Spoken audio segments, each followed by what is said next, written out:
सरस्वती नदी प्रयागराज के संगम क्षेत्र में आज भी विलुप्त नदी की तरह बह रही है। जब भी हम नदियों की बात करते हैं तो इस नदी का जिक्र जरूर सामने आता है। आइए यहां विस्तार से जानें कि क्या आज भी यह नदी किसी स्थान पर मौजूद है। सरस्वती नदी पौराणिक कथाओं और प्राचीन ग्रंथों में विशेष स्थान रखती है। ऋग्वेद में इसे एक विशाल और पवित्र नदी के रूप में वर्णित किया गया है, जो वैदिक सभ्यता के उत्थान में महत्वपूर्ण भूमिका निभाती थी। ऐसा माना जाता है कि प्राचीन काल से ही सरस्वती नदी गंगा और यमुना के समान ही महत्वपूर्ण थी, लेकिन कालांतर में इसका अस्तित्व समाप्त हो गया। आज भी इसका रहस्यमयी तरीके से विलुप्त होना शोध का विषय बना हुआ है। कई प्राचीन ग्रंथों में सरस्वती नदी के सूखने और अंततः लुप्त होने का उल्लेख मिलता है।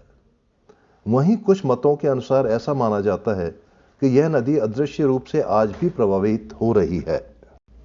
सरस्वती नदी का उल्लेख प्राचीन भारतीय ग्रंथों जैसे कि वेदों, महाभारत और पुराणों में मिलता है।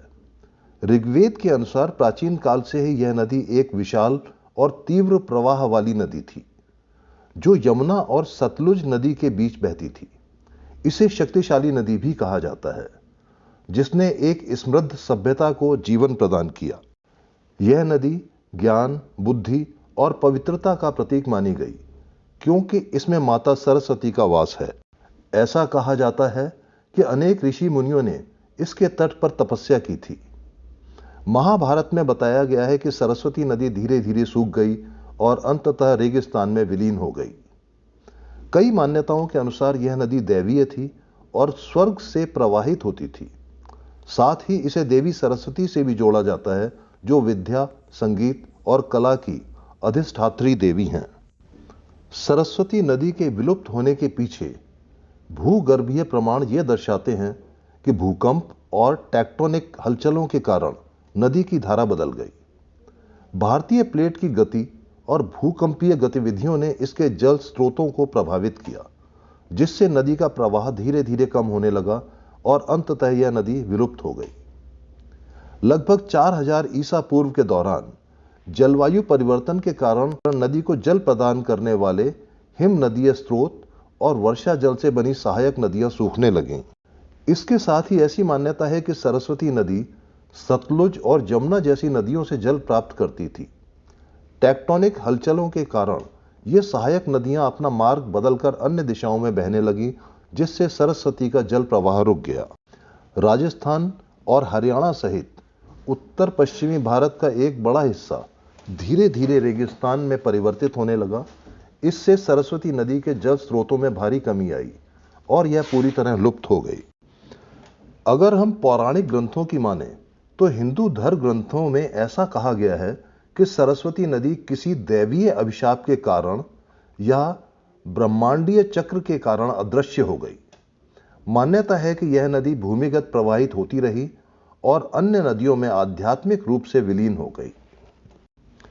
इतिहास की माने तो सिंधु घाटी सभ्यता का विकास मुख्य रूप से नदी किनारे ही हुआ था, जिसमें सरस्वती नदी भी शामिल थी।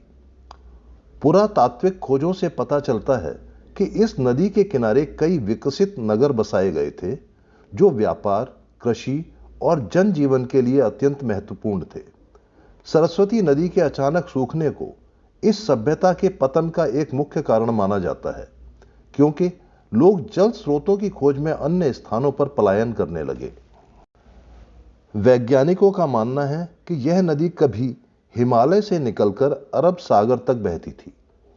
आज भी प्रयागराज में गंगा और यमुना के संगम स्थल को त्रिवेणी संगम कहा जाता है, जहां सरस्वती नदी के अदृश्य रूप से प्रवाहित होने की धार्मिक मान्यता है।